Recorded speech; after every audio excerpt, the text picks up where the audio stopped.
अस्सलाम वालेकुम, मेरा नाम है ज़ुहैब भट्ट और ये है हमारे सियासी खेल तमाशों की पुकार। मैंने फैसला किया हमने अब इस निजाम का हिस्सा नहीं रहना। हम सारी असेंबलियों से निकलने लगे हैं।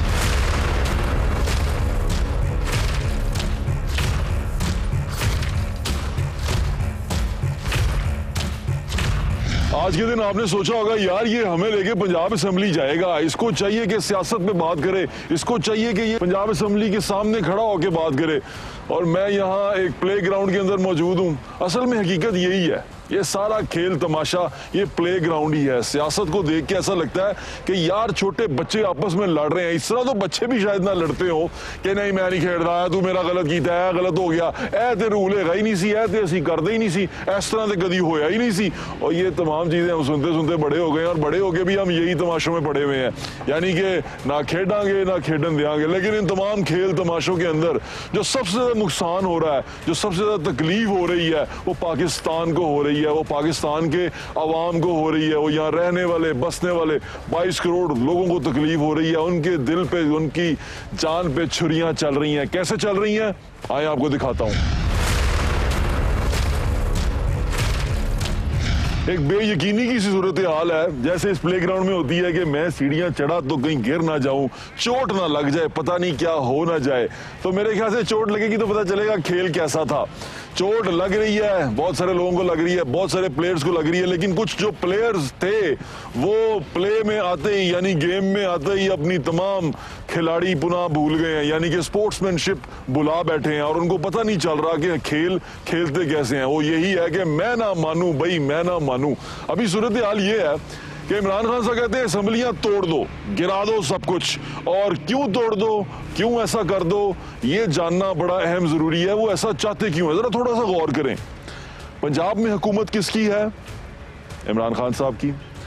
खैबर पख्तूनख्वा में हुकूमत किसकी है? इमरान खान साहब की जमात की। कश्मीर में हुकूमत किसकी है? इमरान खान साहब की। गिलगित बल्तिस्तान में हुकूमत किसकी है? इमरान खान साहब की। तो प्रॉब्लम क्या है, मसला क्या है? मसला ये है कि इमरान खान साहब पावर में नहीं है खुद, यानी कि उनकी जमात तो पावर में है, वो खुद पावर में नहीं है, वो किसी ताकत में नहीं है। वो चाहते हैं हटाओ, मुझे लेके आओ, मुझे जमात भी नहीं चाहिए, मुझे मैं चाहिए, मुझे मैं वजीर आजम हाउस में चाहिए, मुझे मैं पाकिस्तान के सुप्रीम ओहदे पे चाहिए। पूछो क्यों चाहिए? तब्दीली लेके आएंगे। क्या तब्दीली लेके आओगे? सेहत का निजाम ठीक कर देंगे। और क्या करोगे? अमन अमान कायम कर देंगे, बेहतरीन पुलिस कायम करेंगे, बेहतरीन यहाँ पर सिक्योरिटी देंगे लोगों को। अच्छा और क्या करोगे? बेहतरीन मुस्तकबिल देंगे आपके बच्चों को, बेहतरीन निसाब देंगे आपके बच्चों को। अच्छा और क्या करोगे? अच्छा यहाँ पर आपको ऐसा मुल्क देंगे कि दुनिया में आपकी इज्जत होगी। बाहर कहीं आप रहेंगे तो लोग पाकिस्तानियों को इज्जत की निगाह से देखेंगे, चाहे वो लोगों को अपने ही हम वतनों को जितनी मर्जी आवाजें लगाएं, जितने मर्जी फिक्रें कसें, लोग हमें इज्जत की निगाह से देखेंगे। ये सब कुछ हुआ जो मैं क्लेम करते थे, ये सब कुछ हुआ?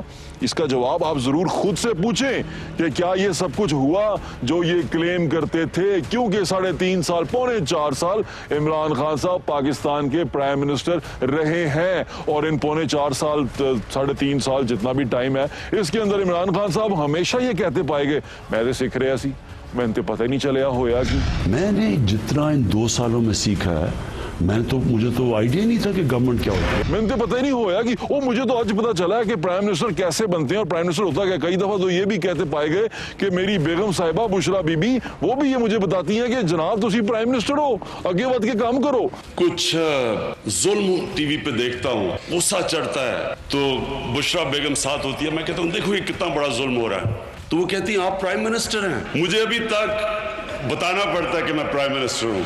तो जनाब जब ये सूरत हाल उन्होंने हमें बताई तो हमारा दिल थोड़ा सा खराब हुआ। आपने कहा यार अपने तो लीडर बनाया ऐसी, ये पाई कितने टूर पे है। तो जनाब वो तमाम मुश्किलात, वो तमाम परेशानियां देखते हुए मैंने सोचा कि क्यों ना मैं खैबर पख्तूनख्वा, जहां पर ये 9.5 साल तकरीबन हुकूमत कर चुके हैं, वहां जाके देखूं तो सही 9.5 साल। क्योंकि यहां पर जब उनसे कहो ना 3.5 साल बहुत कम होते हैं भाई, इतने में तो कुछ भी नहीं होता, इतने में तो कुछ नहीं हो सकता। तो जनाब जहां 9.5 साल हुकूमत करके आए हैं, वहां पर क्या सूरत हाल है? सबसे अहम बुनियादी चीज जो सी होती है वो सेहत होती है। वो सेहत हमारे लोगों के लिए बड़ी जरूरी है। वैसे तो हमें मिलती नहीं है, कभी सानू स्मोक खा जाती है, कभी सानू ट्रैफिक हादसे खा जाते हैं, कभी साडे कोलों मोबाइल खोन वाले गोली मार देंगे ने, और कभी हमें कहीं पर भी कोई भी मार के चला जाता है और पता ही नहीं चलता कि हुआ क्या है, नामालूम गोली का निशाना बन जाते हैं।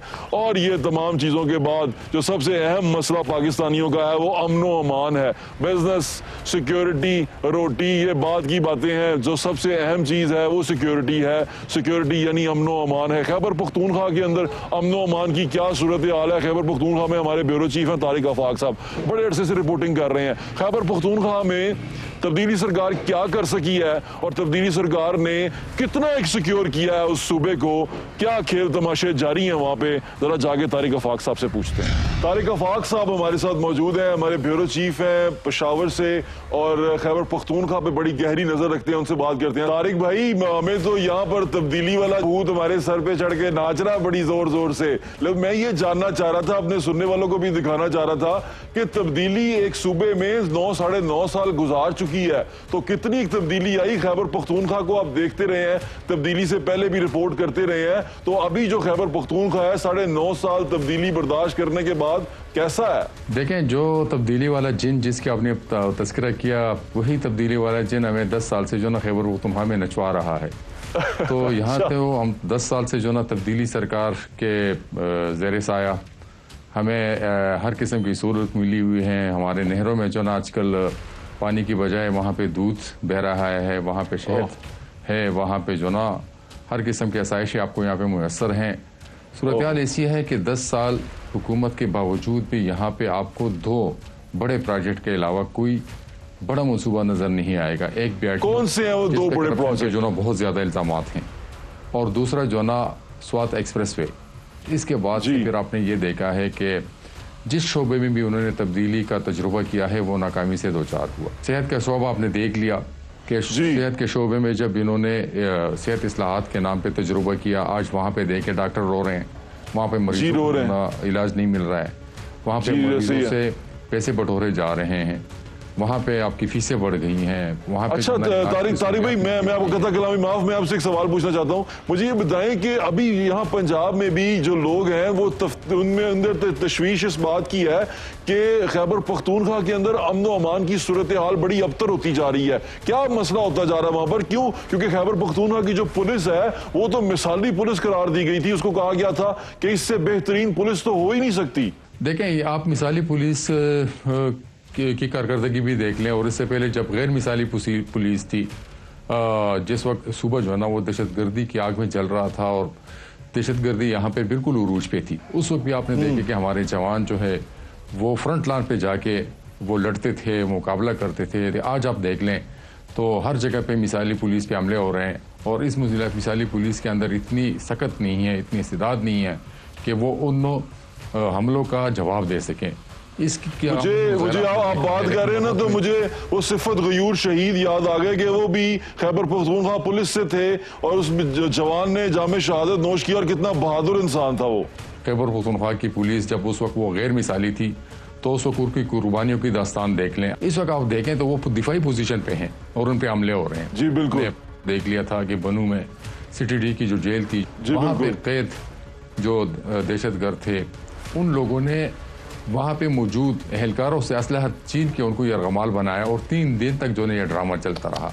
और इस दौरान अल्लाह के फजल से जो ना वज़ीर आला की तरफ से, ना जो ना हमारे खैबर पख्तूनख्वा के जो पुलिस थे उनकी तरफ से कोई जो ना मीडिया के सामने ना मालूमात शेयर की गई, ना उन्होंने इसकी तफसीलात बताई हैं कि क्या हो रहा है क्या नहीं हो रहा है। इस तरफ से भी जो ना दावे हो रहे थे, उस तरफ से भी दावे हो रहे थे। एक सिर्फ आपके यहाँ पे थे सूबाई तर्जुमान, वो भी जो ना वही बात किया करते थे जो उनको बताई जाती थी। उसके बाद फिर आखिर मजबूर होकर इन्होंने ऑपरेशन शुरू कर दिया था, और उस ऑपरेशन के नतीजे में भी अभी भी तमाम तर तफसीलात हमारे सामने नहीं है। अच्छा, लेकिन इसमें भी आपने देखा कि सूबाई हुकूमत का हमें कोई किरदार नजर नहीं आ रहा है। तारिक भाई, ताजर बड़े परेशान है, ताजरों की क्या सूरत हाल है, बिजनेस कैसा चल रहा है? देखिए, मैं यही बताना चाह रहा हूँ ना कि जो चिंगारियाँ उस वक्त सुलग रही थी अब वो भड़क रही हैं, और उसमें जो ना सबसे एक अहम जो चिंगारी है जो इस वक्त अलाव की सूरत इख्तियार कर चुके हैं वो है यहाँ पे बते की कालें। कोई या ताजिर यहाँ पे ऐसा नहीं है कि जो ज़रा नाम वाला है उसको बते की काल सुनाई हो और उनको धमकियाँ ना मिली हो। आप मर्दों को तो छोड़ते ख़वातीन ही तक को जो ना यहाँ पे धमकियाँ मिली हैं। ख़वातीन जो बिजनेस वुमेन्स हैं उनको यहाँ पे पते की कालियाँ आई हैं। अब जिस सूबे में आप जो यहाँ के अवामी नेशनल पार्टी के सूबाई सरबराह है उनका ये दावा है और उनका ये इल्ज़ाम है कि जिस सूबे में वज़ीर आला और यहाँ पे सूबाई वज़रा वो पता देने में मजबूर हो, तो आप इससे अंदाजा कर ले कि वहाँ आवाम की जो सूरत हाल है वो क्या होगी। खैबर पख्तूनख्वा की हुकूमत कहाँ है तारिक भाई? मतलब कोई पूछता नहीं, कोई उनको कहता नहीं कि यार ये तुम्हारा ये सब्जेक्ट है, तुम्हारा सिक्योरिटी अमन व अमान है उस सूबे का, वो एक प्रोविंशियल सब्जेक्ट है, तुम लोग क्यों नहीं करते इसको? देखें उनको जो ना सियासी शब्दबाजी से फुर्सत मिले तो उन जो असल मसाइल हैं सूबे के उनकी तरफ उनकी तवज्जो हो जाए, वो तवज्जो दे दें उनको। तो उन्होंने तो सियासी मैदान गर्म करके रखा हुआ है। सबसे आपके बड़ा जो है वो है आपका चीफ एग्जीक्यूटिव खैबर पख्तूनख्वा का वज़ीर आला। आप वज़ीर आला की कारकर्दगी देख लें, अभी जो ना वो तख्ते लगाने में मसरूफ़ हैं, एक पाई नहीं है सूबे के पास। सुबह जो ना खैबर पख्तूनख्वा दिवालियापन के जो ना बिल्कुल वर्च पे किनारे पे पहुंचा हुआ है और उसके बावजूद वो आप देखें गुज़श्ता एक महीने में जो ना वो पूरे खैबर पख्तूनख्वा के हर ज़िले में वो जा रहे हैं, अरबों रुपए के मनसूबों के ऐलानात कर रहे हैं। आपके पास पैसे कहाँ से? आप कब तक जो ना आवाम की आंखों में ये धूल झोंक रहे होंगे और आप खैबर पख्तूनख्वा के जो असल मसाइल हैं उनसे आप पहलूतही बरतेंगे और उनसे जैसे आप चश्मपोशी करते रहेंगे। एक तरफ जो ना ये रोना रो रहे हैं कि हमारे पास पैसे नहीं है, दूसरी तरफ जो ना आपने देखे कि खरबों रुपए 1 खरब और 10 अरब रुपए के तरक्याती मनसूबों को ये ऐलानात कर चुके और उनका सब संग बुनियाद रख चुके हैं। तो कहाँ से देंगे वो पैसे, कहाँ से आएंगे? तो ये तो यही तो सवाल है ना कि वो पैसे कहाँ से आएंगे। और जब आप नहीं पैसे नहीं आएंगे तो फिर आप जो सूबे के असल मसाइल हैं उन पर तवज्जो दें और उसमें सबसे बड़ा मसला इस वक्त अमन अमान का है। आपके सूबे के वजीर आला है वो भी स्वात से, अगर मैं गलत नहीं हूं तो? यकीनन जो ना उनका ताल्लुक स्वात ही से है ना। मैं आपको यही तो बताना चाह रहा हूँ कि वहाँ पे तो देखें वो लोग तो नहीं जा रहे थे, वो तो खौफ के मारे नहीं जा रहे थे वहाँ पे। उनको तो मजबूर किया गया, यहाँ पे जो हमारे सिक्योरिटी इदारे हैं उन्होंने उनको मजबूर किया गया। फिर आपके सूबाई तर्जुमान भी चले गए, फिर आपके IGP भी चले गए, फिर आपके वज़ीर आला भी वहाँ पे चले गए और उन्होंने वहाँ पे अपनी मौजूदगी का एहसास दिलाया लोगों के लिए। लेकिन इससे पहले अगर आपने देखा हो कि वहाँ पे जो बड़ी तादाद में लोग निकले हुए थे जो अमन मांग रहे थे, बिल्कुल निकले थे, स्वात के सड़कों पे निकले थे और उनका ये कहना था कि दहशतगर्दी का खात्मा होना चाहिए। तारिक भाई मुझे ये बताएं कि खैबर पख्तूनख्वा में जहाँ जहाँ सैलाब अफेक्टेड एरियाज थे, टाक में थे, सवात में थे, कलाम में ऊपर थे, वो तमाम एरियाज में रिहेबिलिटेशन वर्क स्टार्ट हो गया हुआ है। जैसे चारसदा में भी बहुत सारे ऐसे गाँव थे जो डूब गए थे, वहाँ रिहेबिलिटेशन का काम स्टार्ट हुआ है। देखें बहाली का काम जो ना वो जहाँ तक फौज का किरदार था वो तो फौज ने बड़ी जो रोडें थी वो बना ली हैं, जो रब्ता पुल थे वो उन्होंने बहाल करा दिए हैं। लेकिन इसके बाद अगर सूबाई हुकूमत की आप बात करें तो खान साहब ने जो सैलाब ज़दगान की इमदाद के लिए जो फंड इकट्ठी किए हुए थे, जो रकम उन्होंने इकट्ठी की थी, जिन्होंने कहा था कि 1 घंटे में 5 अरब रुपए मिले, वो नहीं वो सिर्फ 3.25 या 4.25 के करीब आया अरब रुपया इमरान खान का। जी मैं यही कहना चाह रहा हूँ ने बता दिया। तो आज तक जो ना मीडिया के साथ ना जो ना आवाम के साथ शेयर किए गए कि जी वो पैसा लगा है तो कहाँ पे लगा है, किन किन मद में लगा है और कहाँ पे जो ना रिहेबिलिटेशन का काम आपको नजर आया खैबर पख्तूनख्वा में वो पैसा कहीं पे लगा हुआ? तो देखें अगर वो पैसा लग चुका होता ना तो आज स्वात में, आज दीर में जो सैलाब मुतासिरीन है वो टेंटों में और वो खुले आसमान तले जिंदगी गुजारने पे मजबूर ना होते।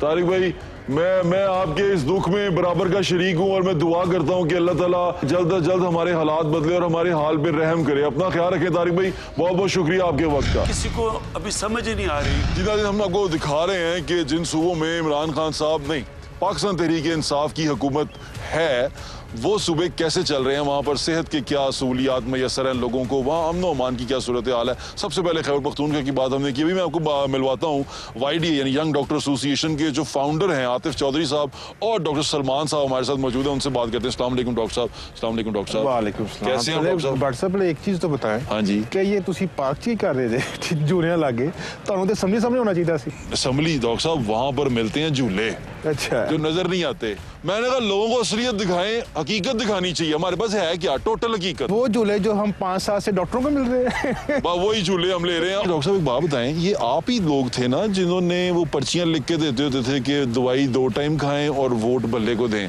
नहीं भट्ट साहब असी वो ये तो पर्ची तो बड़ी दूर की बात रह गई। हमने तो उनके लिए कैंपेन चलाई। हाँ जी मुझे यकीन है, मुझे मालूम है। तमाम पेशेंट्स को ये कन्विंस किया करते थे कि देखिए अगर इमरान खान की गवर्नमेंट आ गई तो आपको फ्री दवाई मिलेगी, डॉक्टर्स को नौकरी नौकरियां मिलेंगी, डॉक्टर्स की जॉब प्रोटेक्शन होगी और क्या उसका ना पाकिस्तान के अंदर जो हेल्थ के अंदर रेवोल्यूशन आएगा। अच्छा, आया? और हम वही डॉक्टर्स हैं। हाँ, वही, ये दो वही डॉक्टर हैं जो YDA के भी रूहे रवा हैं। तो आया रेवोल्यूशन? देखिए, रेवोल्यूशन की बातें तो बहुत की गई हैं। अच्छा। लेकिन ऑन ग्राउंड कुछ भी नहीं है। बड़ा अफसोस के साथ कहता हूँ कि जो उम्मीदें थी ना, अगर हमारी वो उम्मीदें 10% भी पूरी हो जाती ना, हाँ। तो हम आज भी इमरान खान के गुण गा रहे होते। किसी को अभी समझ ही नहीं आ रही। डॉक्टर साहब, डॉक्टर यास्मीन राशिद तो डॉक्टर हैं, आपको पसंद भी थी किसी दौर में, आप जब उनकी वो एहतजाज किया करते थे नून लीग के दौर में, तो बड़ी पसंद हुआ करती थी, एहतजाज आपके साथ आया भी करती थी। क्या हो गया? अच्छा, मेरा ख्याल है कि जो नहले पे दहला हुआ है ना, हाँ। जो क्राइसिस एग्जासरबेट हुआ है, हाँ। वो है इसलिए कि यास्मीन राशिद साहब, वरना अगर ना होती, कोई मैच्योर पॉलिटिशियन लगा देते तो शायद को 10% जो ये कह रहे हैं फ़ायदा हो जाता।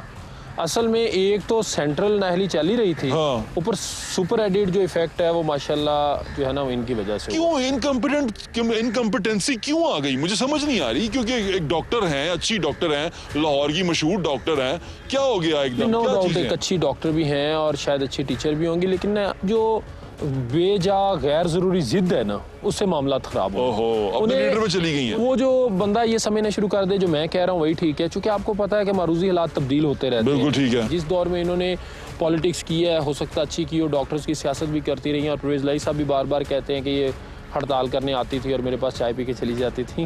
पता नहीं अब वो बात सच है, वो तो बिल्कुल ठीक अब कहते तो हैं। अब वो इनके CM भी बन गए। चलें, एक चीज और पूछते हैं, ये सारी बातें होती रहेंगी, हम ज्यादा बात करेंगे ना तो फिर वो PTI के जो होते नहीं है इर्द गिर्द वाले जो उनसे लोग होते हैं, वो कहते हैं भाई एवं वखरे ही साढ़े खिलाफ ही करी जाते हैं। अच्छा, ये बात बताएं, पंजाब में सेहत की सहूलियात कैसी हैं? अब यहाँ पर जो एक तो वो टेस्ट खत्म हो गए, दवाइयाँ लोगों को मुफ्त मिल रही हैं, जो पहला मोटिव था हमारा। देखिए, इन्होंने हेल्थ कार्ड जारी किया। Health card basically private setup को के लिए तो बहुत एक अच्छी चीज़ थी, लेकिन गवर्नमेंट सेटअप की मौत है। ठीक है। दुनिया की वो कौन सी गवर्नमेंट है जो कि अपने अवाम के पैसे से प्राइवेट सेटअप को प्रमोट करती है, अपने गवर्नमेंट सेटअप को मारती है? काफी सारे डॉक्टर खान साहब के यार हैं, उन्होंने उनको ये मशवरा दिया था। तो बस वो जो यार हैं, यारों से मशवरे लेंगे तो किसी तरह का मशवरे मिलेंगे ना। दवाइयाँ मिल रही हैं। अच्छा, तो गवर्नमेंट सेटअप में जब पैसा ही नहीं आ रहा तो दवाई कहाँ से मिलनी है? आपको ऑपरेशन का सामान कहाँ से मिलना है? ठीक है, अगर आप आज भी चले जाएं गवर्नमेंट सेटअप के अंदर तो वहाँ हेल्थ कार्ड के ऊपर कोई काम नहीं हो रहा। डॉक्टर सलमान, आप बताइएगा कि टेस्ट जो उनसे हैं वो फ्री ना किए जाएं, उनके पैसे लिए जाएं, ये क्या मंतक थी? मुझे ये समझ नहीं आ सकी। इसमें गरीब आदमी का भला कैसे होगा कि टेस्ट फ्री ना हो? बस आपको पता है कि सबसे बड़ी जो हमें चीज़ नज़र आई वो तो ये थे कि लैक ऑफ फंड्स। बहुत सारी चीज़ें मैं अब आपको बता दूं कि टाइमली प्लानिंग बहुत ज़रूरी होती है। आपने रीजेंट्स खरीदने हैं, आपने अद्वियात खरीदनी है, इसका एक टाइम होता है। जो 6 महीने बाद मेडिसिन, 6 महीने बाद रीजेंट्स लगने हैं, आपने 6 महीने पहले खरीदने हैं। जी ठीक है। अच्छा, अब आपको याद होगा जब ये स्टार्ट में आए तो उन्होंने एक बड़ी ज़बरदस्त हर जगह कैंपेन शुरू की कि हमने बड़े बड़े वेयर हाउसेज जो थे वो ख़त्म कर दिए हैं। वेयर हाउसेज जो थे उन पे अरबों रुपया ज़ाया हो रहा था। जो सलमान रफ़ीक हैं वो गलत कर रहे थे वेयर हाउसेज को रख। अच्छा। और बाद में जब इन्होंने वेयर हाउसेज खाली कर दिए तो पता चला कि वो तो 6-6 महीने का स्टॉक पड़ा होता था। अब वो हालात ये हो गए कि वो स्टॉक नहीं है, तरसील रुक गई। अब हालात ये फंड्स मौजूद हैं, प्रोसेस सारा हाल्टेड है। क्या नलायकी है डॉक्टर साहब? नलायक लोग हैं, इनके पास जो चीजें मौजूद हैं ये उनको भी यूटिलाइज करके आप मरीज का और डॉक्टर का भला नहीं कर सकते। अभी ये खबर आ रही है कि इंसुलिन शॉर्ट होती जा रही है, लोगों को इंसुलिन नहीं मिल रही, और हॉस्पिटल्स के अंदर जो बेसिक दवाइयां हैं जैसे एनेस्थीसिया की ड्रग है और ड्रग्स हैं वो शॉर्ट होती जा रही हैं। ये क्या प्रॉब्लम चल रही है? क्यों इसको देखा नहीं? इंसुलिन सिर्फ एक ड्रग है। आप देखें कैंसर के मरीज इस दौर में किस तरह बुरी तरह जलील हो गए। और मेरे पास कुछ देर से पहले एक फोन आया, एक खातून थी वो डायलिसिस के लिए जाती है, डायलिसिस से पहले जो दवाई लगती है वो भी शॉर्ट है। आप आज चले जाए गायनी के अंदर, वो गायनी के अंदर जाएं, वो सारे नॉट अवेलेबल करके इतनी बड़ी लिस्ट पकड़ा देंगे आपको कि जाके वो लेके आए। वो अवेलेबल नहीं है और वो हॉस्पिटल बाउंड है कि उसके पास हो। जब इनके पास जाते हैं तो इनके क्लेम्स हैं कि होती है, क्लेम्स हैं कि हमारे पास होती है, स्टोरों के अंदर इन्होंने दिखाने के लिए रखी हुई है। इनका पॉलिटिकल मैनिफेस्टो भी है और ये पॉलिटिकल नारे भी हैं, स्लोगन्स भी हैं कि हम मुफ्त अद्वियात मुहैया कर रहे हैं। कैपिटल में पहुंचे डॉक्टर साहब, अभी हम पंजाब में खड़े हैं, लाहौर के अंदर है। लाहौर में बेहतरीन अस्पताल है, जो लाहौर का सबसे बड़ा हॉस्पिटल है, जो मेन हॉस्पिटल सर्विसेज हॉस्पिटल मी हॉस्पिटल के बाद वो हॉस्पिटल कैसा चल रहा है? वहाँ पर भी दवाइयों की शॉर्टेज है। आप देखिए, मैं आपको मिसाल देता हूँ, आप सिर्फ बड़े हॉस्पिटल्स के ना MS साहिबान को देख लें, सब टेम्परेरी लगे हुए हैं। अगर आप उनका मेरिट चेक कर लें तो सब सिफारिशी लगे हुए हैं। जब सिफारिश के ऊपर आप लेन देन करके आप लोगों को लगाएंगे तो मुझे बताएंगे उसके बाद उसके रिजल्ट का निकलेंगे। जिस माशरे में मेरिट नहीं होती वो आगे नहीं बढ़ता। हम ये समझते थे कि ये पूरा का आवा बदलेंगे, ये इस्लाहात लाएंगे, निज़ाम बदलेंगे, बजाय कि इन लोगों ने निज़ाम बदलने के उस करप्ट निज़ाम के अंदर उसको और मजबूत किया। किसी को अभी समझ ही नहीं आ रही। मैंने अपनी आंखों से जो हेल्थ डिपार्टमेंट देखा है वो तबाह होते देखा है, हमारा टीचिंग सिस्टम तबाह होते देखा है, हमने मरीजों की मिजरीज में इजाफा देखा है, हमने आम डॉक्टर्स को, अब आप देखिए पिछले दिनों एक रिसर्च आई हुई थी कि इन 2 सालों के अंदर पाकिस्तान के जो डॉक्टर बाहर जा रहे हैं उनकी तादाद 10 गुना बढ़ गई है। बड़ी अफसोसनाक बात है ये। एक सीट आती है, 10-10 सीटें आती हैं, उस पर अप्लाई करने वाले 1,000 बंदा होता है और उसके ऊपर फिर उनके रेट लगते हैं। और ये सारा कुछ उनके दौर में हो रहा है जो कहते हैं कि हमें मेरिट बहुत अच्छा पता है, हमें ये मौका दें, हम मेरिट पे लोगों को लगाएंगे। कितने मेरिट पे लोगों को लगाएंगे ये मैं आपको दिखा चुका हूँ। आगे आप चल के आपको एक और बहुत बड़ी मेरिट की धज्जियां उड़ती हुई खैबर पख्तूनख्वा में दिखाता हूँ। आए मेरे साथ। खेल तमाशे जारी है, मुझे वज़ीर-ए-आज़म बना दो तुम्हारी मेहरबानी, लेकिन ऐसा होता नजर नहीं आ रहा। क्यों नहीं नजर आ रहा वो भी आपको पता चल जाएगा। खैबर पख्तूनख्वा की सूरत हाल आपने जान ली, अमनो अमान की, आपने पंजाब में सेहत की सूरत हाल जान ली, बड़ी तकलीफ दे बिल्कुल जान ली। अभी मैं आपको दिखाता हूँ खैबर पख्तूनख्वा में सेहत की क्या सूरत हाल है। वहां पर लोग क्या बेहतरीन जो सहूलियात हैं सेहत की उसको एंजॉय कर रहे हैं, क्या वहां पे बेहतरीन सेहत का निज़ाम कायम हो चुका है, क्या सेहत कार्ड ने वहां बिल्कुल इनकलाबी काम कर दिया है, क्या किया है वहां पर। आए चल के आपको डॉक्टर फैसल से बात करवाता हूँ जो YDA खैबर पख्तूनख्वा के तर्जुमान है। जी फैसल बरकज़ई, डॉक्टर फैसल बरकज़ई हमारे साथ मौजूद हैं जो तर्जुमान है YDA KPK के। अस्सलाम वालेकुम फैसल भाई। वालेकुम सलाम। फैसल भाई सबसे पहले तो ये बताएं खैबर पख्तूनख्वा में सेहत की सहूलियात कैसी मिल रही हैं, लोग खुश हैं क्योंकि कहा जाता है अब 10 साल होने वाले हैं खैबर पख्तूनख्वा में PTI की हुकूमत को, तो PTI जो सी है वो दावेदार है एक बेहतरीन पाकिस्तान बनाने की। खैबर पख्तूनख्वा सेहत के मामले में कितना बेहतरीन बना चुके हैं ये। बिस्मिल्लाहिर्रहमानिर्रहीम। सबसे पहले तो मैं आप लोग का शुक्रिया अदा करता हूँ जो समक की टीम है, क्योंकि आप लोगों ने हमेशा जो डॉक्टर की आवाज़ है, जो मरीज़ की आवाज़ है वो आगे जो है पहुंचाने की कोशिश की है। खैबर पख्तूनख्वा में तकरीबन पिछले 9 सालों से PTI की हुकूमत है, लेकिन अफसोस के साथ कहना पड़ता है कि जिस नुक्ते पे इन्होंने अवाम से वोट लिया था, जिस दावे पे ये लोग आए थे कि हम सेहत जो है सेहत का इंसाफ और सेहत की इस्लाहात के नारे के साथ वो आए थे, लेकिन इस तरह कुछ भी नहीं है, क्योंकि इस पिछले तकरीबन 9 साल में उन्होंने एक भी नया अस्पताल नहीं बनाया। जो पुराने अस्पताल थे उसको ये लोग बेच रहे हैं। चाहिए तो ये था कि बेच रहे हैं जी, वो पब्लिक प्राइवेट पार्टनरशिप पे उसको जो है वो बेच रहा है। अखबारों में भी आया था कि 58 हमारे जो गवर्नमेंट के हॉस्पिटल है उन अस्पतालों को ये लोग बिल्कुल जो है वो प्राइवेटाइज और इनको बेच रहा है। फैसल भाई मैंने सुना है कि ये जो हुकूमत है ये हॉस्पिटल से पैसे भी ले रही है, यानी कि इन्होंने जो टेस्ट थे जो मुफ्त हुआ करते थे पंजाब की तर्ज पे वो खैबर पख्तूनख्वा में भी अब पैसों में हुआ करेंगे, क्या ये सच है? खैबर पख्तूनख्वा में जितने भी हॉस्पिटल है MTI मेडिकल टीचिंग इंस्टीट्यूशन, तो उनका तो ये तरीकाकार ये है कि वो अपनी जो रेवेन्यू है वो खुद जनरेट करेंगी और उन रेवेन्यू से वो अस्पताल चलाएंगे। और ये रेवेन्यू किन से ये लोग जनरेट करेंगे? जो हमारे सूबे के गरीब अवाम है उनसे। यहाँ पहले जो सेहत की सहूलियात थी, जहाँ पे टेस्ट थे जिस तरह की जो ब्लड के टेस्ट है, जो CT स्कैन है, जो MRI है, तो ये सारे पैसे जो है ये गरीब अवाम से चार्ज करते हैं। इवन अभी जो डेंगू का जो अभी पेंडेमिक था खैबर पख्तूनख्वा में, तो इसमें हमने हुकूमत से भी रिक्वेस्ट की थी, हमने चीफ सेक्रेटरी को खत लिखा था कि ये इतनी ज्यादा तादाद में पेशेंट आ रहा है तो खुदारा इनके लिए टेस्ट जो है ये तो फ्री कर दे। तो इन्होंने ये तक नहीं किया कि जो टेस्ट है उनके पैसे भी इनसे चार्ज करते थे, बाकी दवाइयाँ तो छोड़े कि उनको फ्री में दवाइयाँ देते। अभी मैं आपको बताता चलूँ कि यहाँ पे जो CT स्कैन है, जो मरीज जो है वो इमरजेंसी में आता है तो उनसे भी पैसे चार्ज करते हैं। वो एक्सीडेंट वाला मरीज होता है या फायर आर्म जो है केस होता है तो उनसे भी ये लोग जो है पैसे जो है वो चार्ज करते हैं। ये मुझे कुछ समझ में नहीं आया डॉक्टर साहब कि अगर आप उनसे पैसे चार्ज करेंगे तो फिर वो इसका मतलब शायद मुझे ऐसा लग रहा है, मैं गलत नहीं हूं तो वो जो हेल्थ कार्ड था, वो हेल्थ कार्ड के पैसे जो उनसे हैं वो लोगों को उनकी हेल्थ की इंश्योरेंस की सूरत में मिल चुके हैं। क्या ऐसा है? हेल्थ कार्ड काम आ रहा है वहां पे? सेहत कार्ड का जो इशू है कि इसमें बड़ी लिमिटेड डिजीज ट्रीटेबल है। इसमें जो है, जो इमरजेंसी में पेशेंट आते हैं तो उस वक्त तो आपका सेहत कार्ड एक्टिव नहीं होता।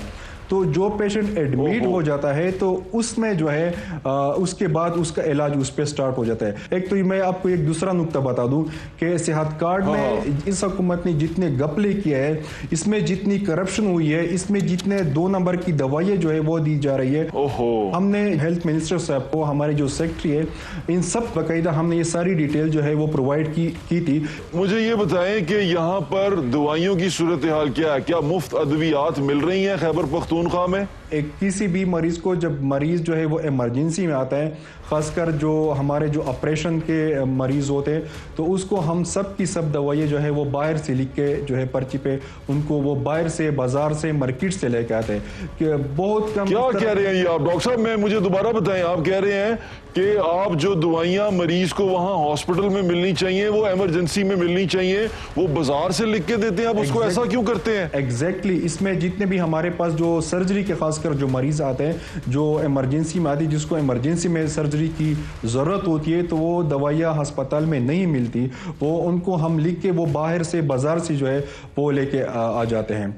ओहो डॉक्टर साहब, तो क्या वजह क्या है, क्यों नहीं मिल रही? यही तो हम रो रहे हैं कि तकरीबन पिछले 9 सालों से इन्होंने सेहत का जो है बहुत बेड़ा गर्क कर दिया है। और इसका जो मेन आर्किटेक्ट है नौशेरवान बरकी, जो कि इमरान खान के कजन है, जो कि मैं नौशेरवान बरकी पे जरूर आऊंगा, इमरान खान के कजन है, बिल्कुल आप ठीक कह रहे हैं। मुझे सिर्फ इतनी सी बात बता दें कि आपने मुझे बताया यहाँ पंजाब में इंसुलिन की शॉर्टेज हो गई है, वहां पर भी मैंने सुना था कि एनेस्थीसिया के लिए जो दवाई इस्तेमाल होती है उसकी भी शॉर्टेज है, तो क्या कर रहे हैं आप लोग वहां पे? एग्जैक्टली इसमें जो तकरीबन मेरे मालूमात के मुताबिक जो लेडी रीडिंग हॉस्पिटल में ये पिछले 10 दिनों से जो ऑपरेशन के लिए जो है वो इस्तेमाल होती है, पेशेंट को जो है एनेस्थीसिया देने के दौरान इस्तेमाल होती है, तो उसकी इंतहाई शॉर्टेज है। वहाँ पे भी है खैबर टीचिंग। तो क्या कर रहे हैं उसकी जगह पे, क्या कर रहे हैं उसमें? अभी जो है वो जो केसेस थे, इलेक्टिव केसेस, जो जिनको तारीख दे के जो है दूर दूर से बुलाया जाता है, 3-3, 4-4 महीने वो लोग जो है वो इंतज़ार करते अपने ऑपरेशन के लिए,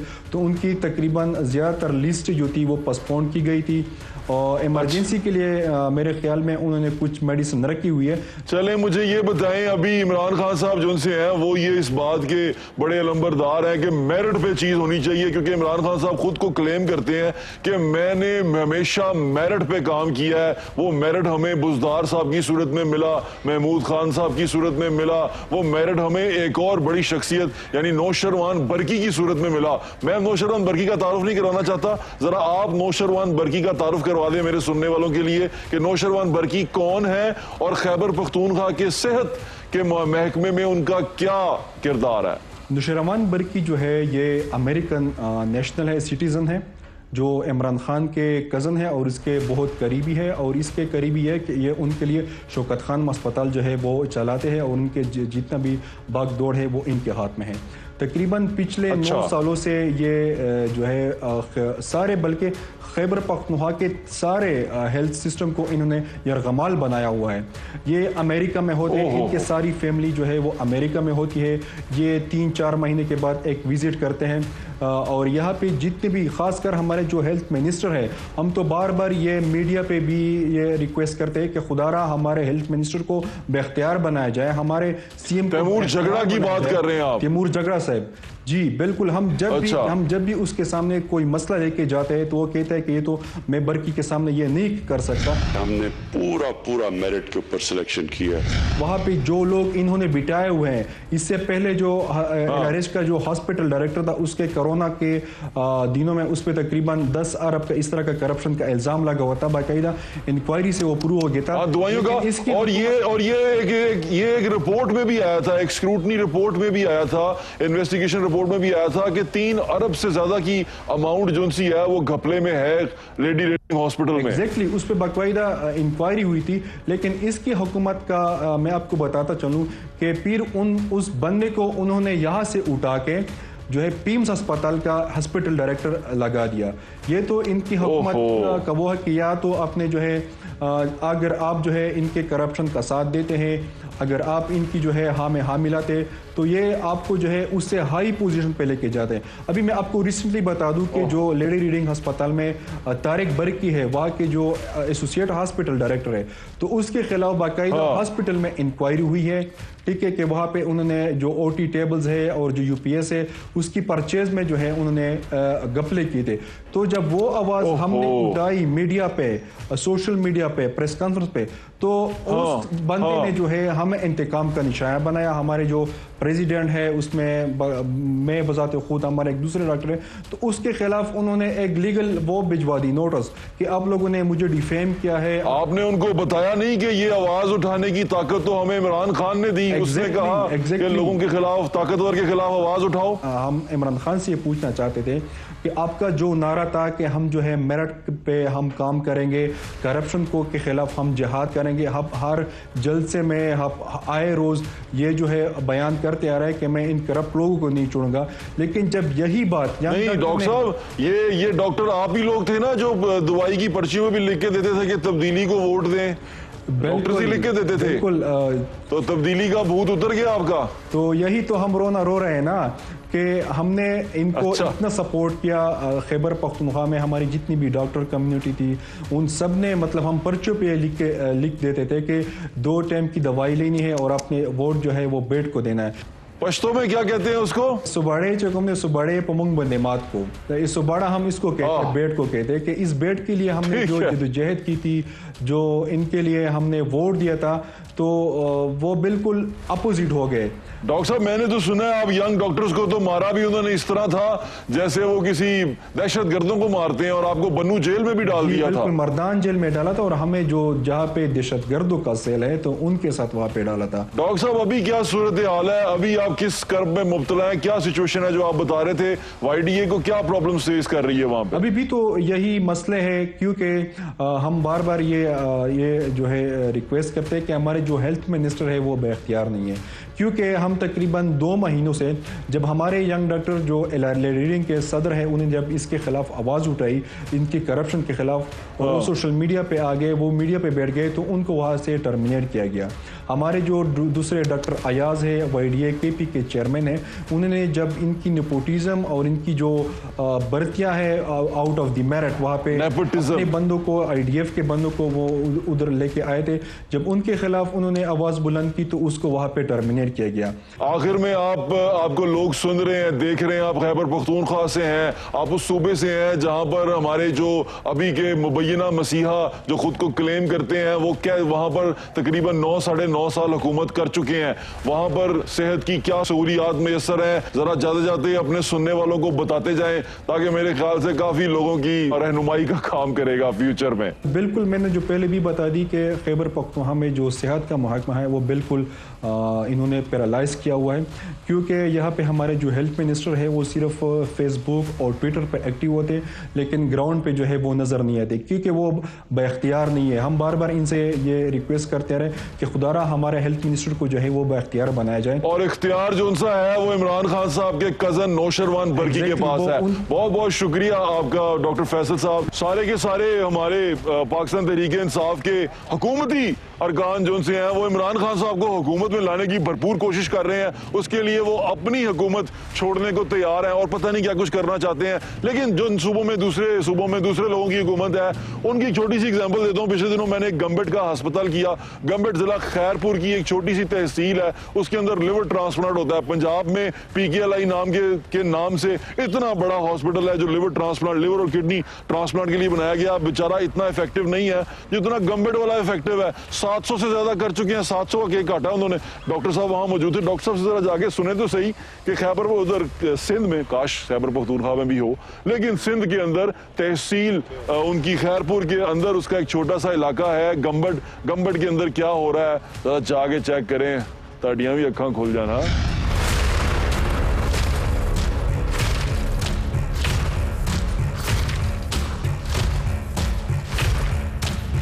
मैं इस बात पे हैरान हूं कि खैरपुर का तहसील गम्बट के अंदर लिवर ट्रांसप्लांट सेंटर, ये क्या माजरा क्या है, ये कैसे बना और ये गम्बट में क्यों बनाया गया? ये प्योरली हुकूमत सिंध का प्रोजेक्ट है अच्छा, ये लिवर ट्रांसप्लांट प्रोग्राम इस वक्त करंटली ये पाकिस्तान का सबसे बड़ा लिवर ट्रांसप्लांट प्रोग्राम आज एक इस छोटे से शहर में अल्हम्दुलिल्लाह सक्सेसफुली चल रहा है। तो अल्हम्दुलिल्लाह it's not only for Sindh, ये पूरे पाकिस्तान के लोगों के लिए है। डॉक्टर साहब, आपने अब तक कितने ट्रांसप्लांट किए हैं? तो 2 हफ्ते पहले हमने 700 ट्रांसप्लांट का केक कट किया था, तो उसके बाद तकरीबन 8-10 इन 700 का स्टेटस क्या है? इसमें से कितने फुली फंडेड हैं? 700 के 700 फुली फंडेड हैं। कैसे कर लिया ये सारा कुछ डॉक्टर साहब? ये मेरे लिए हैरान कुन है और मैं बड़ा खुश हूं इसको देख के कि लोग यहाँ से मुफ्त इलाज करवा रहे हैं।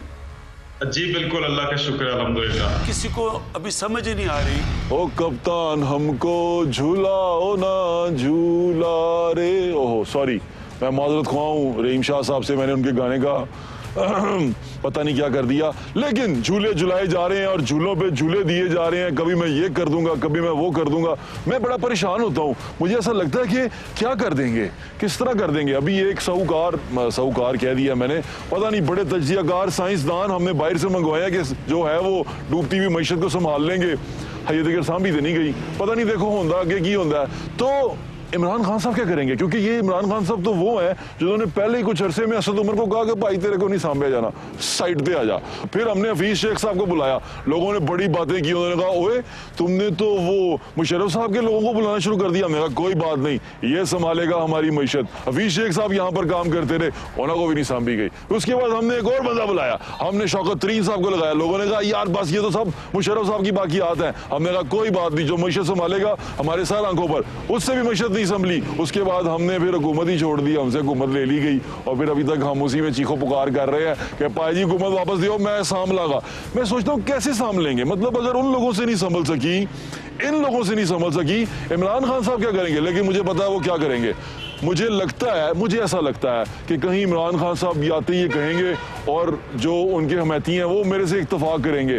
वो इमरान खान साहब आते ही कहेंगे कि मेरा जो 300-350 कनाल का बनी गाला में घर है वो मैं देता हूँ रियासत पाकिस्तान को। मैं ज़मान पार्क का घर, अपनी तमाम दौलत, क्योंकि मैंने ये करनी है, मुझे ज़रूरत भी नहीं है इन चीज़ों की, मेरे पास तो सब कुछ है। इज्जत ही चाहिए होती है इंसान को। मेरा सब कुछ लेके रियासत पाकिस्तान को दे दो, क्योंकि कायदे ने भी अपना घर, अपनी दौलत जो सी रियासत पाकिस्तान को दे दी थी। जना हाउस जो सा है वो रियासत पाकिस्तान को मिल गया था। खान साहब भी शायद यही कहेंगे कि मेरा सब कुछ लेके रियासत पाकिस्तान को दे दो। उनके इर्द गिर्द जितने अमीर लोग, जितने अमीर कबीर लोग जिनके बहुत बहुत बड़े बड़े प्लाजे हैं, वो भी कहेंगे हमारा सब कुछ लेके पाकिस्तान को दे दो, हम पाकिस्तान ठीक करेंगे, ये सारी कुर्बानियाँ हम पाकिस्तान के लिए दे देंगे। मुझे लगता है ऐसा करेंगे। ऐसा करेंगे? आपको लगता है ऐसा करेंगे? पता नहीं क्या करेंगे।